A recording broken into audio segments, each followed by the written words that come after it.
మహాగణపతిం మనస స్మరామి మహాగణపతిం మనస స్మరామి. టిఆర్ క్రియేషన్స్ ఫ్యామిలీ అందరికీ నా హృదయపూర్వక ధన్యవాదాలు. సో అలాగే ఈ వారం ఆగస్టు మాసానికి సంబంధించి 16వ తారీఖు నుంచి 22వ తారీఖు వరకు కూడా ద్వాదశ రాశుల వారికి సంబంధించి రాశి ఫలాలు ఏ విధంగా ఉండబోతున్నాయి ఏంటి అనేది ఆగస్టు 3వ వారానికి సంబంధించి చూద్దాం. దీనిలో మేజర్ ట్రాన్సిటల్ చేంజ్ విషయానికి వస్తే రవి యొక్క స్థాన మార్పు మనం గమనించవచ్చు. రవి సింహరాశిలోకి తన స్వక్షేత్రంలోకి మారుతున్నారు. సో అక్కడే కేతువు కూడా ఉన్నారు.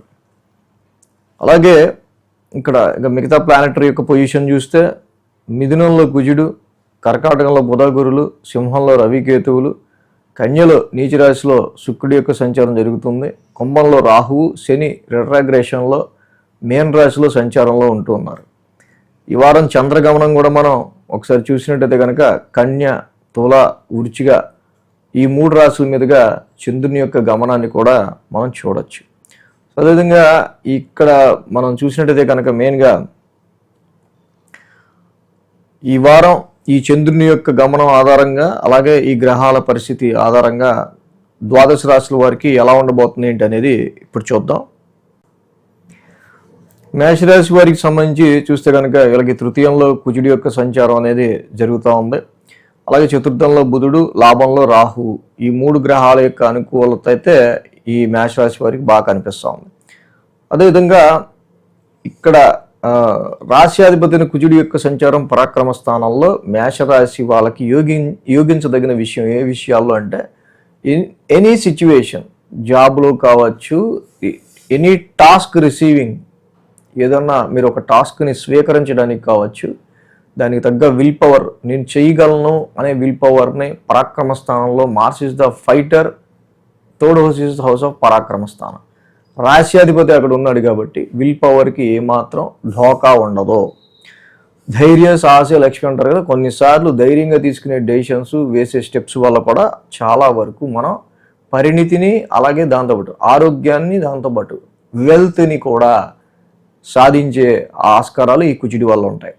అర్ధాష్టమంలో బుధుడి యొక్క సంచారం మనకు కనిపిస్తూ ఉంది. సో అర్ధాష్టమంలో జనరల్గా బుధుడు యోగిస్తారు న్యాచురల్ ట్రాన్సిట్లో, కాకపోతే కొంత ఎమోషన్ అనేది ఎక్కువగా చోటు చేసుకుంటూ ఉంది.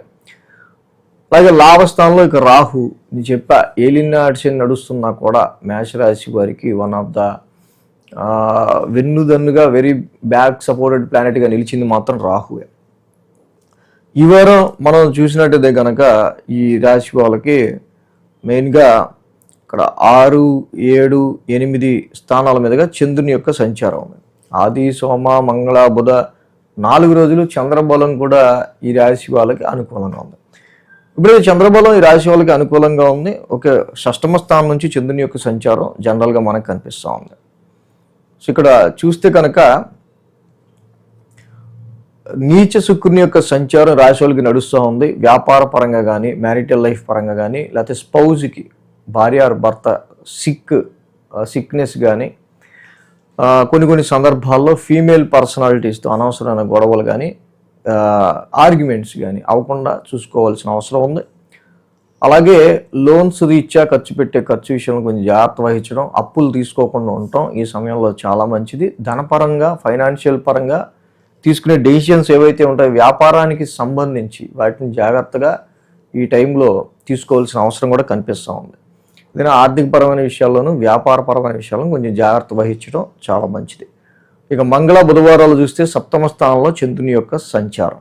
సో ఇక్కడ అలాగే మనం ఆల్రెడీ చెప్పుకుంటూ ఉన్నాం, ఆ శుక్రుడి యొక్క సంచారం కూడా నీచలో ఉంది. సో కాబట్టి ఇక్కడ తప్పకుండా కొన్నిసార్లు మ్యారేజ్ మ్యాచెస్ చూసే సమయంలో కూడా ఒక రకమైన ఆటంకాలు రావటం కానీ, ఒకసారి అనుకున్నా కూడా ఏంటి ఇలా అయింది అనుకోవటం కానీ ఇలాంటివి కొన్ని ఉండే ఆస్కారాలు ఉంటాయి. ముఖ్యంగా ఇక్కడ కాంట్రాక్ట్స్కి సంబంధించి తీసుకునే డెసిషన్స్లో వాటిల్లో కొంత డిలేలు అనేవి ఏర్పడే ఆస్కారాలు కనిపిస్తూ ఉన్నాయి. సో స్పౌజ్ హెల్త్ కావచ్చు, అలాగే పార్ట్నర్తో సఖ్యత, కళత్రకారకుడు ఇక్కడ షష్టమ స్థానంలో ఉన్నాడు నీచలో. పార్ట్నర్తో సఖ్యత విషయంలో కావచ్చు కొంచెం జాగ్రత్త వహించడం అనేది మంచిది. వారాంతానికి మనం చూస్తే కనుక ఇక్కడ గురు శుక్ర శనివారాల్లో అష్టమ స్థానంలో చంద్రుని యొక్క సంచారం. యాక్చువల్గా చంద్రుడి నీచరాశి అయింది. వైల్ యు ఆర్ డ్రైవింగ్ చేసేటప్పుడు జాగ్రత్తగా ఉండడం, మనసు చికాకుతో డ్రైవింగ్ చేయకుండా ఉండటం, మదర్ హెల్త్కి సంబంధించి ఏమైనా కన్సర్న్స్ ఉంటే చూసుకోవటం, ప్రాపర్టీ రిలేటెడ్గా నడిపే ఎలాంటి ట్రాన్సాక్షన్స్ లేకపోతే చేసే పనులైనా కూడా కొంచెం చికాకు కలిగించే ఆస్కారాలు మనకు ఎక్కువ కనిపిస్తా ఉన్నాయి. కాబట్టి ఈ విషయంలో కొంచెం కేర్ తీసుకోవడం అనేది మంచిది. మొత్తంగా ఈ రాశ్యాధిపతి ఏదైతే కుజుడు తృతీయ స్థానంలో ఉన్నాడో, సో దీనివల్ల కొద్దో గొప్ప వీళ్ళకి చేసే ప్రతి పనిలో కూడా మంచి మానసిక స్థైర్యం అనేది ఉంటుంది. సో ఈ విధంగా మేష రాశి వాళ్ళకి మెయిన్గా మనకి శుక్రుడి నీచ స్థితి సంచారం మాత్రం ఇది చాలా వరకు ఎఫెక్ట్ మనకు కనిపిస్తూ ఉంది. కాబట్టి శుక్రుడికి లక్ష్మీదేవికి అష్టోత్తరంతో శుక్రవారం పూట లక్ష్మీ అష్టోత్తరంతో లక్ష్మీదేవికి మల్లెపూల మాల వేసి చక్కగా వైట్ ఫ్లవర్స్తో పూజ చేయడం కావచ్చు, హిమకుంద మృణాలాభం డైలీ శుక్ర నవగ్రహ శాంతి మంత్రం చదువుకోవడం కావచ్చు. సో అలాగే ఇక నెక్స్ట్ ఈ రాశికి సంబంధించి రవి కేతువుల యొక్క సంచారం. రవి మారుతున్న పొజిషన్ ఈ వారం నుంచి బాగుండాల. అంటే ఇన్వెస్ట్మెంట్స్ పెట్టే విషయంలో కొంచెం చాలా జాగ్రత్తగా డెసిషన్స్ తీసుకోవాల్సిన అవసరం ఉంది. సో కాబట్టి తప్పకుండా ఈ రవి యొక్క సంచారానికి జపాకుసుమ సంకాస రవి నవగ్రహ శాంతి మంత్రం చదువుకోవడం కావడం మంచిది. సో ఇక్కడ మెయిన్ ఏంటంటే ఇదే శుక్రుడి మీద ఈ కుజుడి యొక్క ఆస్పెక్ట్ ఉంది, ఆ శని యొక్క ఆస్పెక్ట్ కూడా ఉంది. సో కుజ శనుల యొక్క డైరెక్ట్ ఆస్పెక్ట్ శుక్రుడి మీద కూడా ఉంది.